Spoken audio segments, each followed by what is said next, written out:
우리나라 사회복지법에 관한 설명으로 옳지 않은 것은입니다. 총론에 대한 문제입니다. 총론에 대한 문제와 강론에 대한 문제 두 부류로 나눌 수 있는데 총론에 대한 문제가 몇 문제 출제가 되죠. 자, 헌법상의 생존권을 구체적으로 실현하는 법이 바로 이제 사회복지법이라고 말할 수 있습니다. 우리가 생존권이라고 하면은 복지권과 동의어가 돼요. 사회권. 그래서 이 헌법상 생존권을 구체적으로 실현하는 것이 사회복지법 맞습니다. 사회복지법은 단일 법전이 아니잖아요. 개별법 체제로 구성되어 있습니다. 우리가 이제 많은 법을 배웠잖아요. 그게 개별법 체제라는 겁니다. 단일 법전 형식이 아닙니다. 자, 그리고 최저임금법, 1986년에 제정되었던 최저임금법은 실질적 의미의 사회복지법에 포함될 수 있습니다. 자, 실질적 의미에 우리가 이제 최저임금 매년 공시하고 있잖아요. 이런 것들이 이제 사회복지와 연관성이 있기 때문에 실질적 의미의 사회복지법이라고 이야기합니다. 자, 사회복지법은 사회법인지 아시죠? 공법과 사법의 중간 영역인 사회법입니다. 이거 배우셨죠? 자유방임주의 시대의 시민법에서 지금 현대 사회법으로 바뀔 때 소유권 절대 불가침이 소유권 제한으로 바뀌고 그 다음에 과실책임의 원칙이 무과실책임으로 원칙에 바뀌고 계약자유의 원칙이 계약공정의 원칙으로 바뀌었잖아요. 따라서 이 과실책임의 원칙이 아니라 무과실책임의 원칙입니다. 사회법이기 때문에 힌트를 줬어요.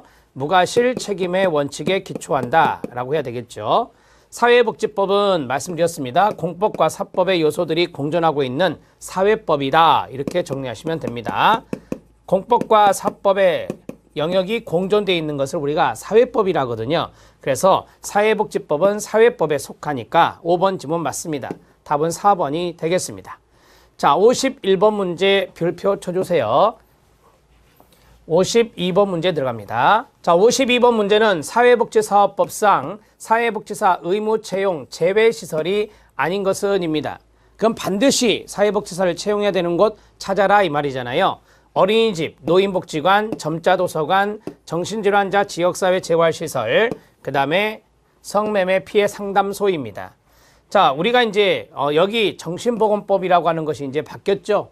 정신건강 증진 및 정신질환자 복지서비스 지원에 관한 법률로 바뀌었습니다. 그리고 거기 안에 시설들이 있는데 그 시설들 중에 지역사회 재활, 정신질환자 지역사회 재활 이런 것들이 존재하고 있죠. 지역사회 재활 이런 것들이 그 정신보건법상에서는 지역 정신질환자 사회복지시설에 들어가 있는데 지금은 정신재활시설로 바뀌었습니다. 이거를 수정하겠습니다. 수정을 어떻게 하시냐면 정신재활시설로 수정하시면 됩니다. 정신재활시설로 수정해 주세요. 정신재활시설로 수정하시면 됩니다. 이 정신보건법이 좀 길어도 써보겠습니다. 정신건강 증진 및 정신질환자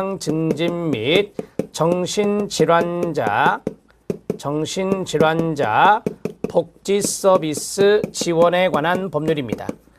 정신건강 증진 및 정신질환자 복지 서비스 지원에 관한 법률. 자, 이 법률이 2017년도 5월 말부터 시행됐어요. 그래서 여러분들 시험은 앞으로 이걸로 나옵니다. 자, 이론에서도 말씀을 드렸었고요. 정신질환자 지역사회 재활시설이 이제 없고 정신재활시설 이렇게 정리하셔도 충분합니다.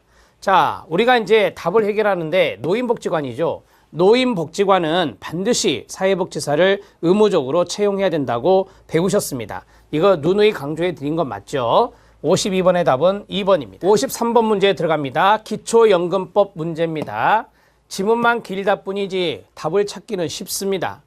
기초연금은 65세 이상인 사람으로서 소득 인정액이 선정기준액 이하인 사람에게 지급하고 있습니다. 맞고요. 기초연금 수급 희망자는 시, 도지사, 시장군수, 그러니까 특별자치시장, 특별자치도지사니까 이거는 그냥 놔두고 시군구청장에게 하면 돼요. 시군구청장에게 기초연금 지급을 신청할 수 있습니다. 맞습니다. 부부가 모두 받을 때는요 20% 감액한다고 배우셨죠.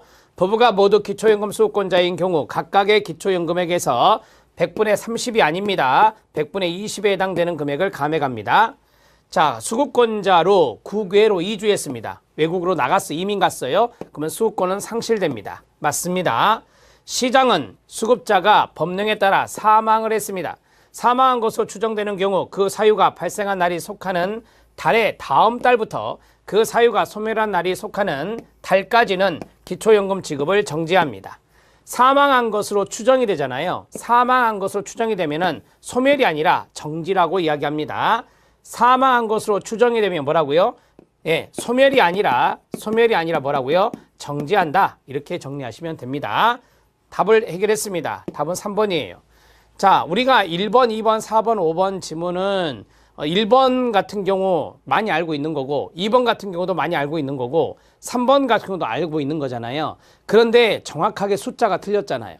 제가 법제에서는 숫자를 바꿀 수 있다. 그런 문제가 많다라고 말씀을 드렸죠. 그래서 숫자를 유념해 주셔야 돼요. 4번도 외국으로 나갔으면 당연히 상실이죠.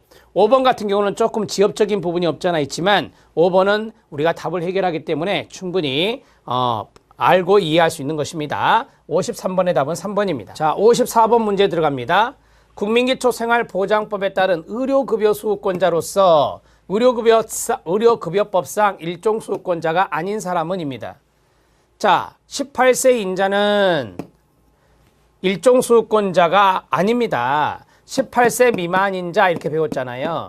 18세 미만인자, 그러니까 18세인 사람은 일종 수급권자가 아니고 18세 미만이 바로 일종 수급권자가 됩니다. 65세 인자, 네 맞습니다. 65세 이상이라고 돼 있거든 법조문에. 65세 인자는 됩니다. 장애인고용촉진 및 직업재활법에 따른 중증장애인 당연히 일종이겠죠. 임신 중에 있는 사람도 일종입니다. 병역법에 따라서 병역 의무를 이행 중인 사람도 일종 수급권자가 됩니다. 자, 물론 여기에 해당되는 사람이 기초수급자여야 됩니다. 국민기초생활보장법상 기초수급자 중에서 18세 미만인자, 65세 이상인자, 중증장애인자, 임신 중에 있는 자, 병역 의무를 이행 중인 자는 일종이 된다 이 말입니다. 답은 1번이 답이에요. 여기 54번 문제도 숫자 아닙니까? 그래서 숫자를 유념하셔야 돼요. 자, 다음 문제 보겠습니다. 55번 문제도 숫자죠.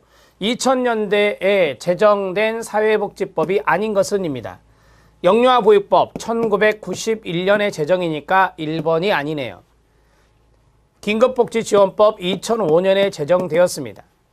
노인장교양보험법 2007년에 제정되었습니다. 장애인연금법 2010년에 제정되었습니다. 그 다음 다문화가족지원법 2008년에 제정되었습니다. 따라서 1번 1990년대에 제정된 것은 1번입니다. 자, 56번 문제 들어갑니다. 사회복지사업법상 사회복지서비스 실시에 대한 것인데요. 옳지 않은 것은 입니다. 1번 복지 담당 공무원은 공무원의 동그라미 보호 대상자의 동의를 받아 서비스 제공을 직권으로 신청할 수 있습니까? 네, 있습니다. 사회복지 서비스 공무원 직권 신청 가능합니다. 복지 담당 공무원은 보호 대상자 그 부양의무자의 소득, 재산, 근로능력, 취업 상태를 조사할 수 있습니다. 복지 서비스를 모두 다 주는 건 아니거든요. 자, 시장군수구청장은 서비스 제공 실시 여부와 그 유형을 결정했을 때는 이를 서면이나 전자문서로 신청인에게 알려야 합니다. 맞습니다. 신청일로부터 20일 이내에 통지한다고 되어 있습니다. 서비스는 현물 또는 사회복지 서비스 이용권으로 제공됩니다. 맞습니다. 현물 제공이 원칙이죠. 그러나 바우처 이용권으로 제공됩니다. 맞습니다.